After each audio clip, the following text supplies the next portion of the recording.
We were told Genesis was the beginning of truth, but it was never truth, not in the way we were taught.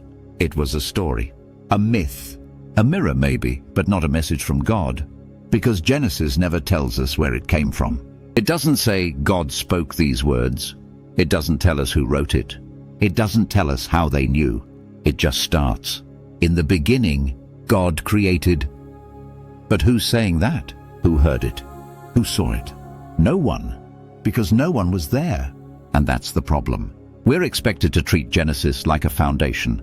But what kind of foundation has no source? Not even Jesus, the person many call God, ever said, "I gave you Genesis." He quoted it. He referenced it. But so did every other Jewish teacher of the time. That's not divine approval.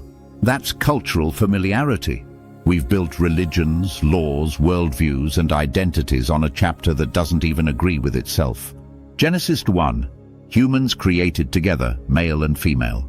Genesis 2, man first, then animals, then woman from his rib.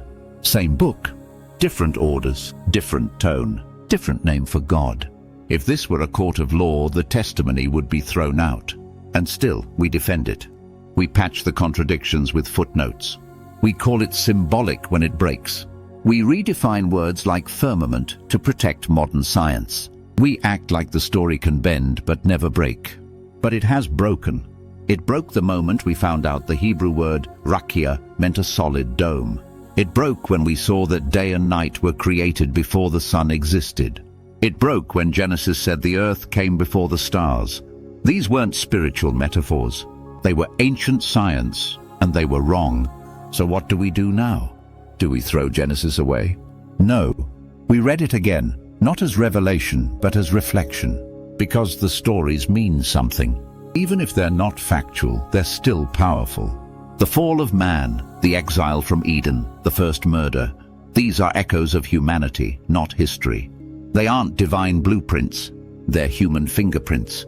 And that's where it gets real. Because if these stories are human, then they're allowed to grow. They're allowed to be questioned. They're allowed to be wrong, and still worth exploring. This is what faith should be.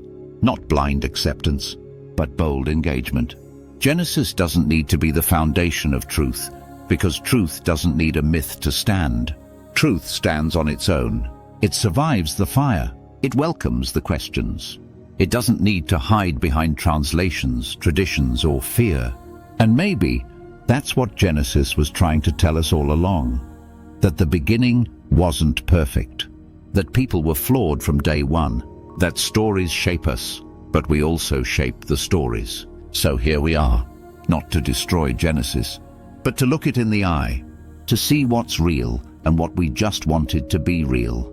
And in doing that, we become something even more powerful, not followers of a book, but seekers of truth, not defenders of myths, but builders of meaning. This is Verse Under Fire, and we're just getting started.